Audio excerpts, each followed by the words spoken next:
to talk about my findings about the Equity Fellows programs. And the big question I have is, what does this mean for students? Let's get right into it. So basically, by the numbers, the Miamisburg School District spent $40,000 for this program called Equity Fellows. You can see that they remitted the money to the Montgomery County Educational Service Center. So this tells you right now that the Montgomery County Education Service Center is behind this program, because this is something they offer to different school districts. So some assertions and assumptions made is that this must be something that's going to help our students. This must be something exciting, and I really can't wait to find out what Equity Fellows is going to do for our school district. Let's move forward. This is their goals. Their goal is to significantly positively impact Montgomery County's trajectory on each of the elements of the state roadmap to success. I don't know what the roadmap is, but it says it's for success, so it must be good. Achieve population level results by developing targeted strategies to support disadvantaged subpopulations. That must be some of the kids that must be struggling maybe on the west side of the city. Maybe they have issues with family. Maybe they need some more support. So apparently this sounds like a great deal. They're going to actually come up with strategies to help these students succeed. And that they had a goal of 60% of working age adults will have a 2-year or 4-year college degree or higher quality post-secondary credential, which will allow them to enter the workforce and be able to be great citizens. I did some looking around and I checked some census data. So in our county, about 90.1% of the individuals have high school education. About 27.4 of us have a bachelor's degree or above. It sounds like that maybe this is kind of a goal. I don't know. This doesn't include 2-year degrees. And about 11.1% of us have graduate or professional degrees. So now let's talk about what this program is about. Our goal is to dismantle systems that target historically marginalized and replace them with systems that humanize all students. What does this mean? Well, one thing, obviously the systems we have must be dehumanizing, because if we're trying to humanize things, what we have must be inhuman. And this is to help Miamisburg School District succeed. So this tells me that we must have a problem in Miamisburg right now, that we must have systems that target historically marginalized and replace them with systems that humanize all students. And I'm wondering what group of people are being targeted. Do we know yet in this? So there's someone that's been marginalized. So there must be some demographic. I know that when you look at our district, most of the people in this district are white. About 8% of us are African American, and then we have other smaller percentages from other groups. So I wonder which group exactly are minimized. And the big problem is, how does this relate to the goal of helping everyone get a great education? I'm going to kind of hope that I'm going to find out, but maybe there's something really wrong with our school district that I don't know about. Because I came here because we had a great school district, and all 4 of my kids have done extremely well here. And that's one reason why I'm running for school board, because I want to keep it that way. Let's move forward. Their norms. Now this is something they say at the beginning of each session.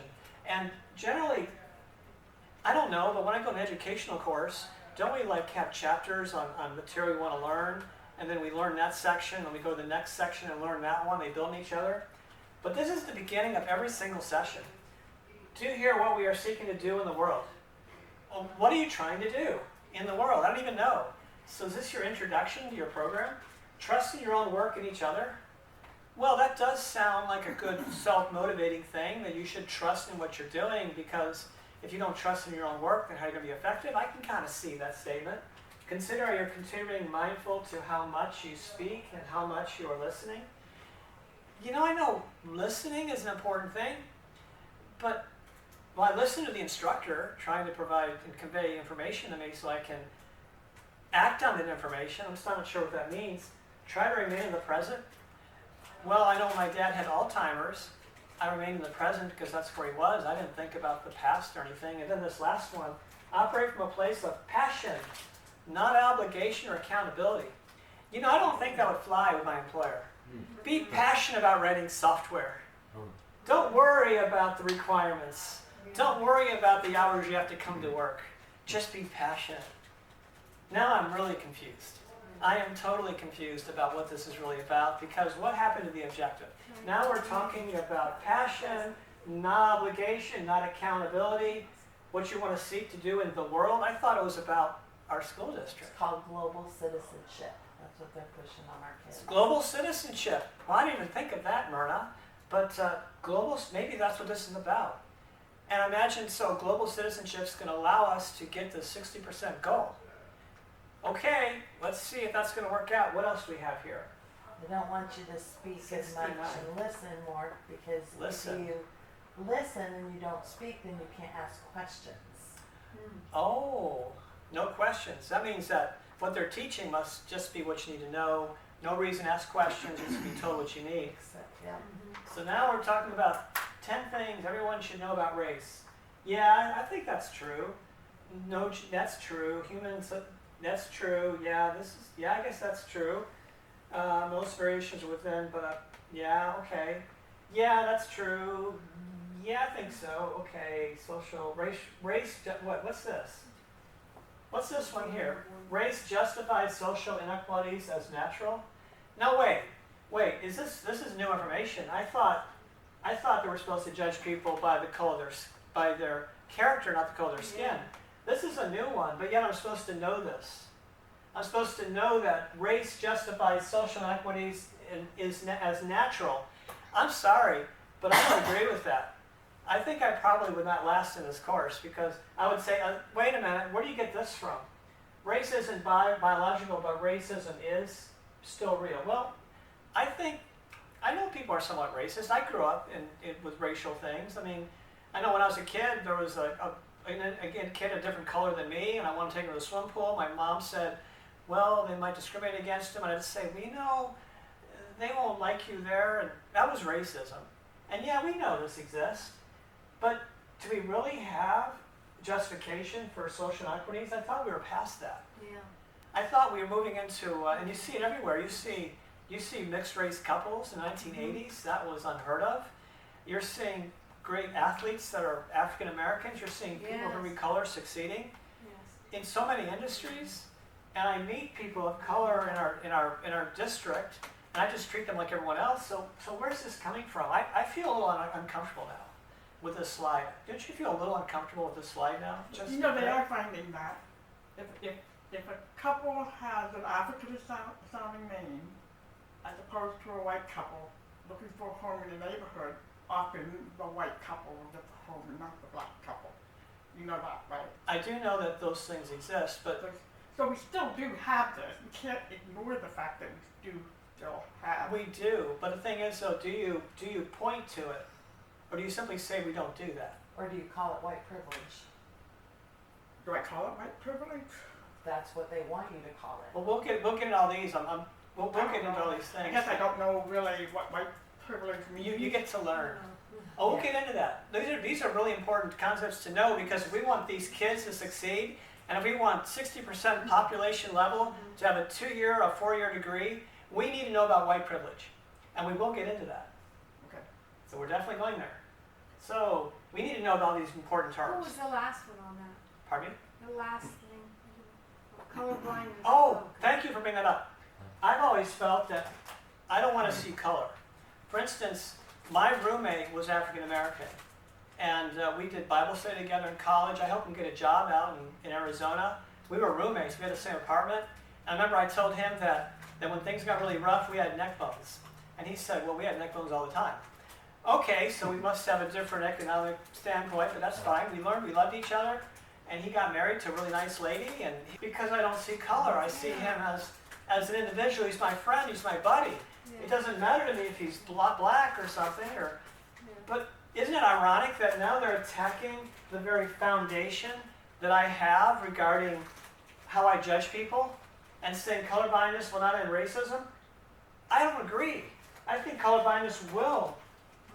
But maybe that's why I should be listening and not talking.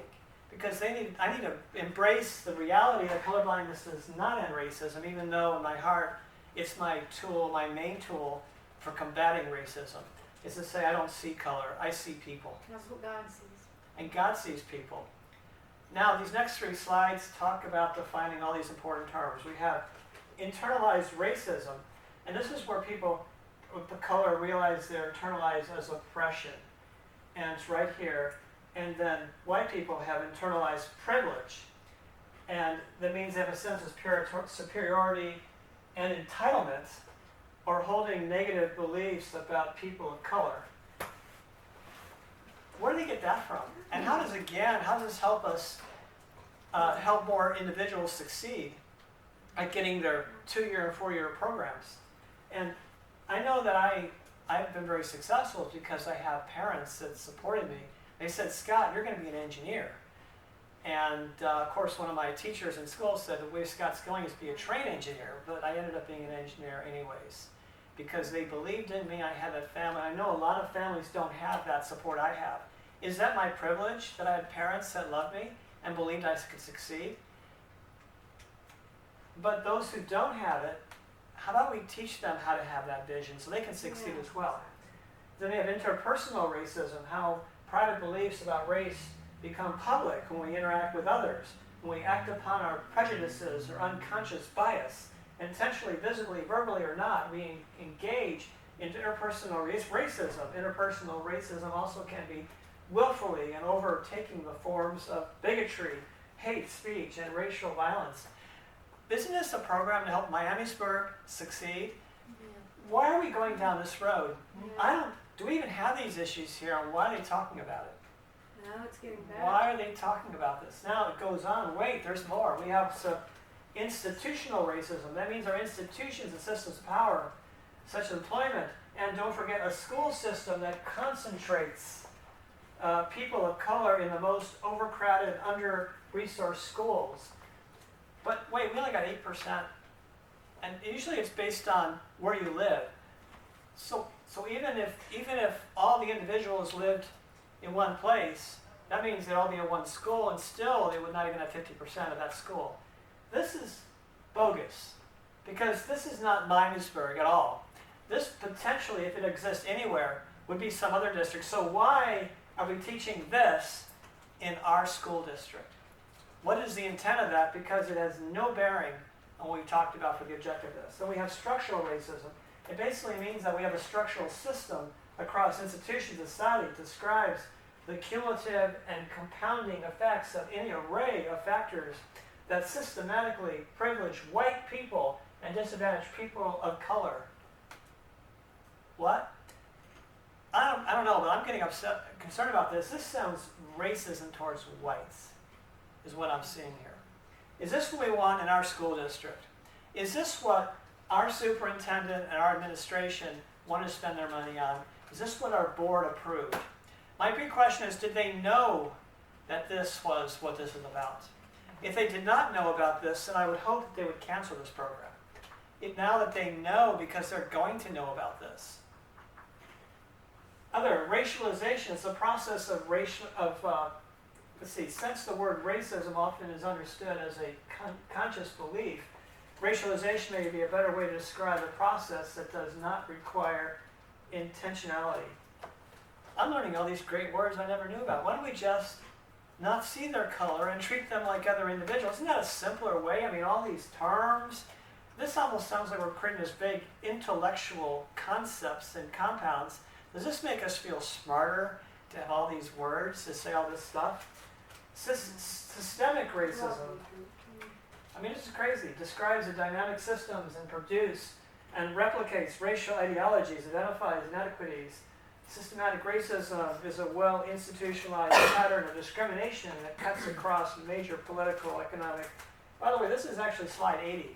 So if you want to verify anything, these are literally just the slides, not my words. Everything I've had so far are their words. I'm just reading their slides and talking about it. Now this one is a gallery walk about our racist nation. They had this little walk where they said, we're going to have this gallery walk, and it's taught to learn something new we don't know about. We have these artifacts. We're going to go to these different stations, and your little group of individuals. By the way, in this whole thing, we have all these bonding exercises. We have these fun little games. We talk about our deepest heartfelt feelings with each other. We bond with one another. And I think the reason why we do this in this program is so that we can move together through understanding the reality of our racism as white people. I really never thought about that, but there's a lot of stuff in this training that are fun activities and communication. Everything's about communication and feeling and talking about you, who you are, and listening to each other. Always listening so you can understand the darkness within you is perhaps what I'm thinking about this. But here's the outcome. It's called empathetic listener, which is part of the critical race theory that they teach in schools. So they want our kids to be empathetic listeners, global citizens, to bring up the racism part so you think you're racist when you're not. Yeah. So now here's the bottom line. Here's a question for all of us to think about. How are we, even potentially with no malice intent, complicit in the execution of racist systems in the United States? There's a lot of words in there. You're complicit. How are you complicit? I mean, if you were in this training class, would I say, Tom, how are you complicit? And I wouldn't be surprised if that's part of these questions. Explain to me how you're complicit. This is a question. This is a question. I assume this is a question where individuals are supposed to think about this, digging deeper. What is a national memory? How is it created? How is it perpetuated? How can it be changed? I bet we're going to find the solution how to change this in here somewhere. What is the lasting legacy of slavery? Is that what we keep doing, those reparations that keep coming up? What is the legacy of institutional and structural racialization? Those poor minorities. Do you realize, is this helping those minorities? And if we're just giving to these poor individuals, these poor people that have been discriminated against all these years, it doesn't help them at all. It keeps them as victims. Enables them as victims. This doesn't help anyone. This simply helps this helps whoever's producing the program, apparently. Yeah. Now, this one is shocking. Many Americans subconsciously associate blacks with apes. It's line 136. Apparently, they did a study where they had pictures of apes and pictures of different colored people, and people associated, the black people to the apes. And the only theory I have that might have worked out is maybe the color of skin. Might be a pattern. But look what they're doing with this information. They're basically making an argument because of some study with associations of pictures that society is more likely, this is a fact. This is factual, so make sure you listen. This is a fact. Society is more likely to condone violence against black criminal suspects as part of a broader inability to accept African Americans as fully human. That's One thing I exactly want to what point out is that a better question is, does describing things in these terms, does it help us become better people? Because I'm a proponent that I have a book called Think and Grow Rich, where I think we need to teach people, individual students, that you're in America, you can accomplish anything you choose to accomplish. You have access to any reading materials you want. You need to decide what you want to accomplish. We're going to help you get what you want. We're going to help you get the tools you need.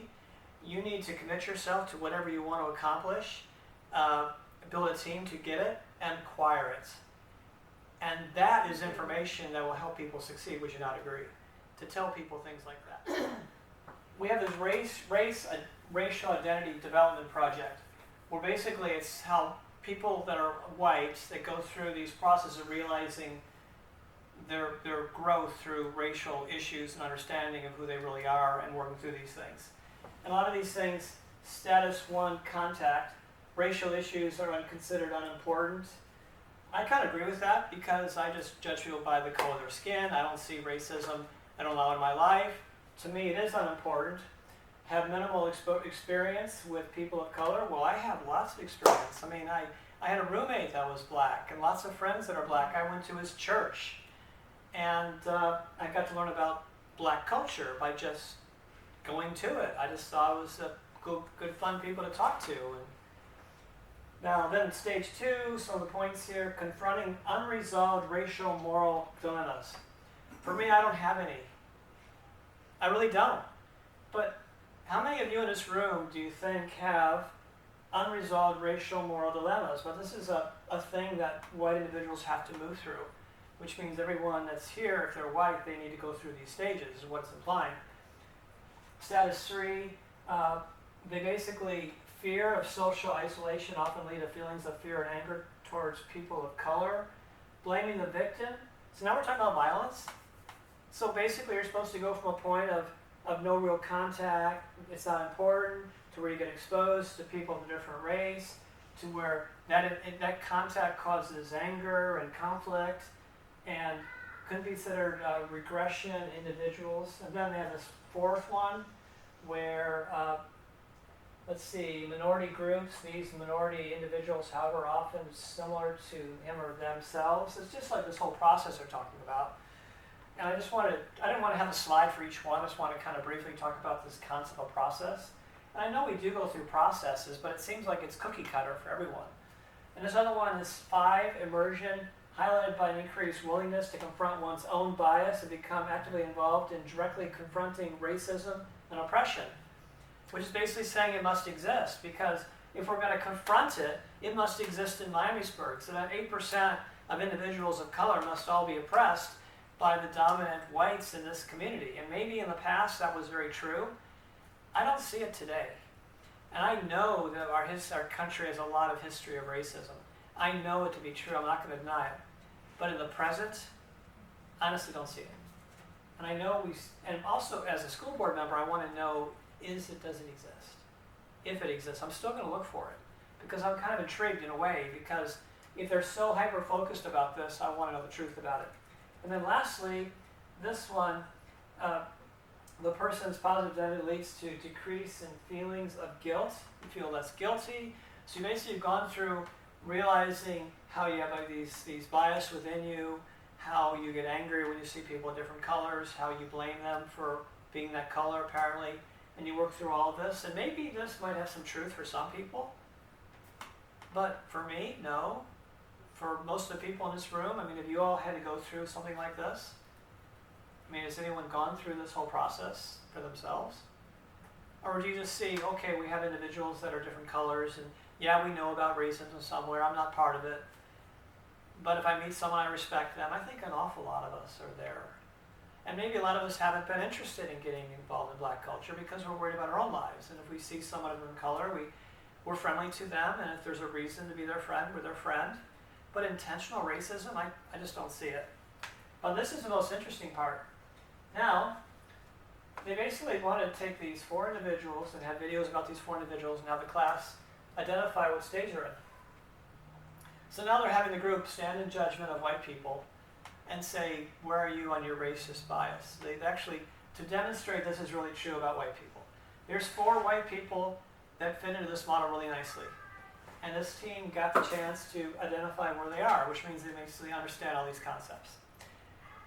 And how does this help us meet those goals for the county to reach those numbers of 60% having these particular degrees and things? Now here's slide 228, stages of black identity disorder. I found this one identifies with black culture, hates whites. So now we hate whites. So does that mean the 8% in our city hate white people? I mean, does this stuff really exist? I mean, Jonathan didn't hate white people. In fact, he was part of a group that was mostly white, and he was a black individual, and his family, his church, his culture was all black, but he was hanging out with white people because he cared about the gospel of Jesus Christ, because we were Christians. I suppose that our Christian faith allowed us to get past this because we were more focused on serving Jesus Christ in our faith and not so worried about the color of our skin. Oh, would that be a solution? Just an idea. But I mean, it's more of this kind of stuff. And then here's some miscellaneous slides that I kind of thought were strange. This one, no significant learning can occur without a significant relationship. I remember one time I gave a symposium speech about some software concept that I figured out, and there was a guy sitting in the 3rd row back that was the director of some program that had like 1,000 software engineers had a problem. and I was talking about a solution that would fix his problem. His eyes were wide. Did he have a significant relationship with me to learn from me? So what's this mean? I mean, granted, your teachers should know their students, but what are they talking about? We've got this picture here. We got a spaceman doing dials. We got some boy here adjusting. What are they adjusting? How he thinks, How he thinks, how he acts, how he acts. So, but it's futuristic. So that's the goal. ooh, we need to control people think. So much for life, liberty, and the pursuit of happiness and free thinking, and people thinking outside the box. Just listen, it'll all be okay. Don't be afraid to rock the boat. If someone falls out, then they weren't meant to be in your boat. Don't we love it? So if someone doesn't agree with you, kick them out. Make them feel uncomfortable so they leave. Let's not have any discourse. Let's not be uncomfortable. Let's not have people that have different perspectives.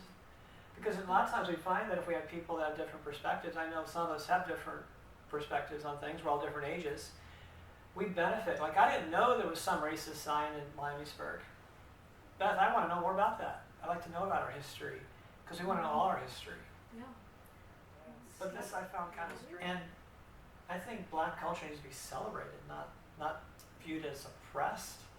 We need to know our black brothers and know who they are and just be friends with them and help them succeed and help us succeed. I mean, I don't see the point of focusing so much on racism. I'm not denying it doesn't exist. But it says that what you focus on is what you get. If you say you're oppressors and you're oppressed, what are you going to get? Hey, I'm an oppressor. Let me do some oppression. I'm a victim. Oh, I'm such a sad victim. I can't succeed. That's not the message we send. So I'm not denying racism's not real. It does exist still. It's a lot less than it used to be. The summary is that the goal was a ruse. It's just to simply say we have a purpose that people will like, and then to teach racist concepts to indoctrinate our children with these concepts. That's the bottom line purpose of this program.